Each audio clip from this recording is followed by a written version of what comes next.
जिल्हा परिषद पंचायत समिती निवडणूक रणधुमाळी, पहिल्या दिवशी 100 अर्जांची विक्री.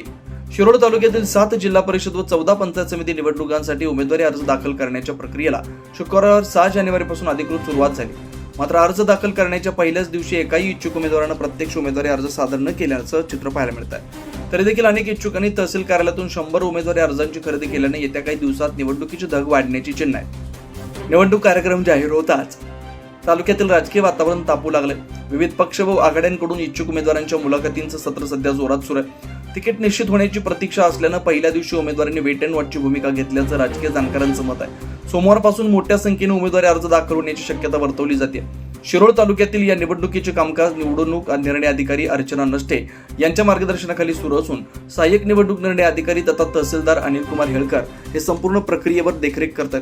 तहसील कार्यालयात अर्ज स्वीकृतीसाठी आवश्यक त्या सर्व सोयी उपलब्ध करून देण्यात आल्या. निवडणूक कार्यक्रमानुसार 16 ते 21 जानेवारी दरम्यान उमेदवारी अर्ज दाखल करता येणार आहेत. अर्जाची छाननी 22 जानेवारी रोजी होणार आहे. 27 जानेवारी रोजी दुपारी 3 वाजेपर्यंत उमेदवारी अर्ज माघारी घेता येणार आहे. त्यानंतर 5 फेब्रुवारी रोजी मतदान होणार आहे. 7 फेब्रुवारी रोजी मतमोजणी सुरू करून निकाल जाहीर केला जाणार आहे. तिकीट वाटप अंतिम टप्प्यात असल्यानं पुढील काही दिवसात तहसील कार्यालयात उमेदवार व समर्थकांची मोठी गर्दी पाहायला मिळण्याची शक्यता आहे. शिरोळ तालुक्यातील निवडणूक रणधुमाळी आता खऱ्या अर्थानं रंगात येणार आहे.